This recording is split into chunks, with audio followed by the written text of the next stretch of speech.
ఈరోజు ఇంత మంచి కార్యక్రమాన్ని ఆలస్యం చేయొద్దు. 2 వారాలు కూడా పూర్తి కాలే. జూలై 18, 2024 నాడు మొదటి విడత ₹1,00,000 వరకు ఉన్న వాళ్ళకి అందరికీ మొదటి విడతలో వాళ్లకు అప్పులు చెల్లించి ఇప్పుడు 0 నుంచి 1,50,000 వరకు ఉన్న రైతులందరికీ ఇవాళ ఈ గంటలో మనం వాళ్ళ రుణాలను మాఫీ చేస్తున్నాం. నెల తిరగక ముందే 0 నుంచి 1,50,000 వరకు ఉన్న దాదాపుగా 18 లక్షల మంది రైతుల రుణాలను మాఫీ చేసి మా చిత్తశుద్ధిని నిరూపించుకున్నాం.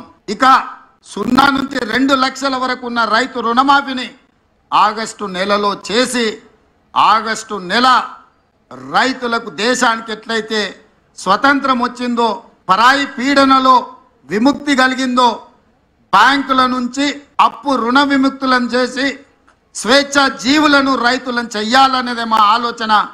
జూలై నెల, ఆగస్టు నెల చరిత్రలో లిఖించదగిన నెలలు. ఒక్క మాట స్పష్టంగా చెప్పదలుచుకున్నా, 77 సంవత్సరాల స్వతంత్ర భారతదేశంలో ఏ రాష్ట్రం కూడా 31,000 కోట్ల రూపాయల రుణమాఫీ చెయ్యలేదు.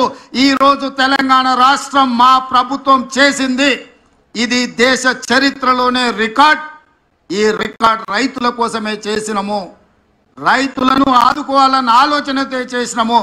ఇవాళ మేము రుణమాఫీ చేసినామంటే ఎన్నికలు లేవు, మేము ఓట్లు అడగడం లేదు.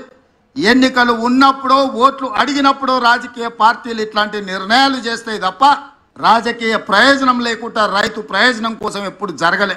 కానీ మేము రైతు ప్రయోజనానికి ప్రాధాన్యత ఇవ్వాలన్న ఆలోచనతో ఏ ఓట్లు లేనప్పుడు, ఏ సీట్లకు ఎన్నికలు జరగనప్పుడు ఈరోజు ఈ కార్యక్రమాన్ని తీసుకోవడం ద్వారా రైతులకు అండగా నిలబడతామన్న విశ్వాసాన్ని మేము కల్పించదలుచుకున్నాం.